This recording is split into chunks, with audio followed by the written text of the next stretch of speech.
今日はですね、先日国土交通省がですね、年始にあった羽田空港での JAL 機と海上保安庁機の衝突事故について、事故調査のですね、中間報告書みたいなものが上がってきていたので、それについて解説したいと思います。海上保安庁機機長だけがですね、重傷を負ったんですけれども生き残って聴取に応じたということで、機長の証言及び海上保安庁機のボイスレコーダー、こういったものが分析をされて事故の原因が分かってきたと。一つはですね、今回この海上保安庁機、大型ジェット機ではないので、小型機ですので、インターセクションデパーチャーということで、C5 というですね、ところから誘導路から入って、滑走路の途中からデパーチャーをすると。離陸をするということで、なんでそんな対応になったかっていうと、羽田空港ってすごく混んでいるので、インターセクションじゃない C1 から、滑走路の端っこから通常の大型機っていうのは離陸するんですけれども、こちらの方大体9といった待ち行列があります。それをインターセクションでデパーチャーすることによって、能登地震へのですね、支援をするという緊急性を要するところなので、羽田基地からインターセクショナルデパーチャーを管制官指示して、そこからまず離陸をするということになってたと。これによってですね、いくつかの原因、いくつかのトラブルが起きるわけですけれども、一つは着陸をしようとした JAL 機が、当時も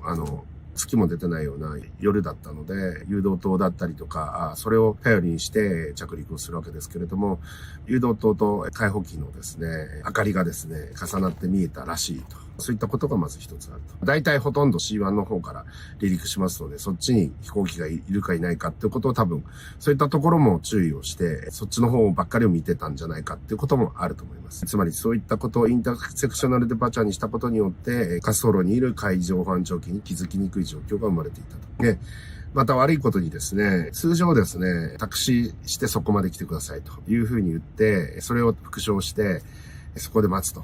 ホールドショートオブランウェイって言って、ランウェイの手前で待っててくださいよというふうに指示するはずなんですけれども、それの復唱がちゃんと行われてなかったと。これは管制官の方にも多分問題あると思うんですけれども、ちゃんと復唱されてないことでもう一回確認をするとか、そういったオペレーションをすべきだったでしょうと。で、まず、ラインナップ&ウェイトって言われない限りですね、滑走路の中に入って待つってことは普通やらないんで、僕も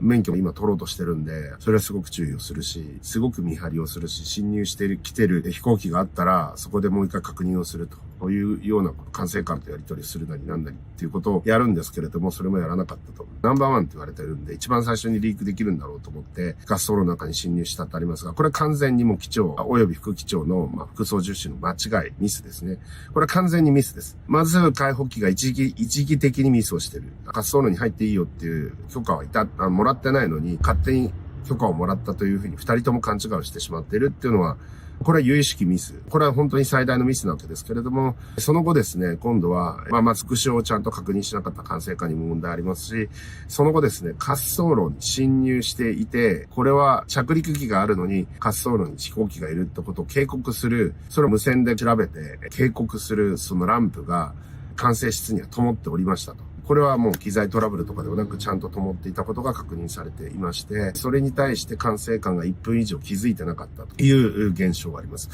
別の誘導しているですね、管制官はなんか気づいてておかしいなと思ってたんだけれども、それを無線で確認したのかな。でもなんかそれに対して担当の管制官は反応しなかったのかな。なんかそういうような状況にあったと。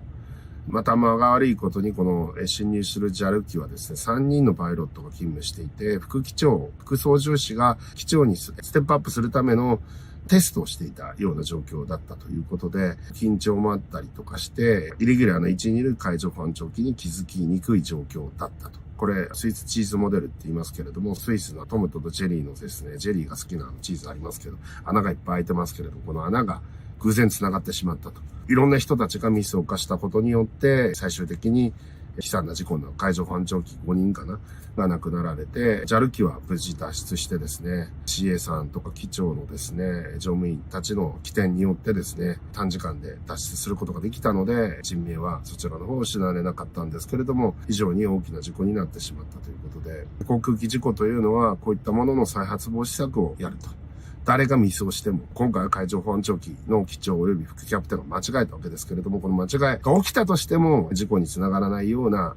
そういったことをやるのがこの運輸安全委員会の調査の目的なので、これによって刑事罰等を課したりとかってことは良くないよと。刑事罰を課さないことによってですね、ちゃんと、自分たちがミスったことも含めてですね、正直に告白をすると。そういうことによって次の事故を防ぐというのが、この航空安全のですね、基本的な考え方です。なのでまたこれをですね、海上保安庁機を操縦してた機長の刑事責任を問えとかっていうバカがたまに湧いてくるんですけれども、それをやっていると、刑事裁判で吊るし上げるとですね、正直に機長もですね、告白できないので、刑事責任追及等はやらないと。これはもう鉄則中の鉄則だということで、大体想像した通りの結果というか、中間報告だったということをですね、ご説明したいと思います。ということで、今日はこの辺で終わりたいと思います。よろしく。